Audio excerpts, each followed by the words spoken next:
Ahmed, first to you. You worked with Odinga during the Grand Coalition government, and you know the man.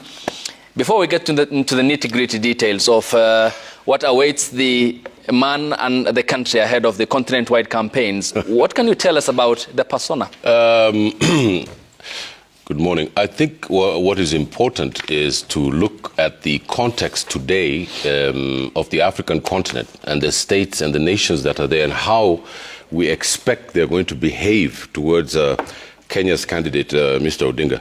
I think Mr. Odinga is going to lose this election in Addis Ababa, and I think I'm the only one who thinks that. I think that across the board, everybody believes that he's going to win. I will be shocked if he gets even a slim majority. I think the candidate from Djibouti is going to win a landslide. And I'll tell you why. First, let me give you a little bit of a context on the African continent. I think there are three things that are happening in the continent. There's a rebellion of the youth, as you know, as we have it here in Kenya, across from Senegal all the way to the Sahel, all the way to Sudan. There is a popular national democratic revolution. I can't find any other word for it except revolution or transformation. And one of the major issues that young people are fighting over is because there's bad governance and terrible economy. And the way Africa is structured in the international political economy, it's set up to fail. Because I'll give you a simple example. For an example, in West Africa, there are countries that produce cocoa but cannot build a chocolate factory because they signed it off to the Swiss government. So what this produces is children crossing the Sahara, going to Europe to look for better prospects. In an ironic twist, the wealth that's there, it's already coming from where they're running away from. So there is a malaise on the African continent about transformation and change. And I predicted this on another station, and that change has come here in the form of General Z. And I think it's going to go all the way down to South Africa. Now, the people who are in charge of these nation states around the world have fundamental influence from the metropole. By the metropole, I mean there is this really neo-colonial words that are used for certain sections of Africa. For example, in West Africa, it's francophonie.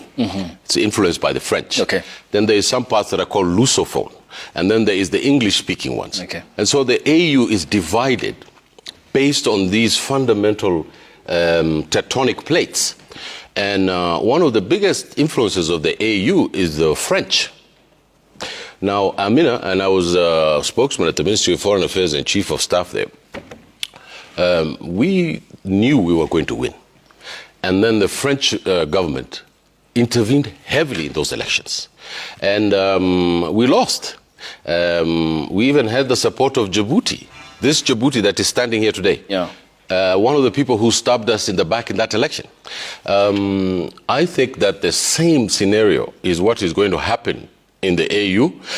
I think the French, the Sahel areas, major states in Central Africa are going to stand up to the candidature of Mr. Odinga and say no. Secondly, before I pass it on, is that I think this is the wrong move for Mr. Odinga. The question is whether or not in a continent where the 80% of the people are under 25, whether or not it serves the interest of the continent for us to have a man who's retiring in his 80s, whether he's going to have the energy, the vitality, and the gusto to understand and do the necessary issues that are supposed to be done about the youth bubble in our continent. Lastly, you know that the African Union has no teeth. It is a place where, for an example, I'll give you a simple example. There's been coups in the Sahel. And one of the most important provisions of the African Union is that if you do a coup, you're done. But most Africans support the coups in the Sahel, including their populations, because there has been massive exploitation of resources of the French Republic in the Sahel. For example, the French have the largest gold deposits in Europe, and they don't have gold in France, Ayub.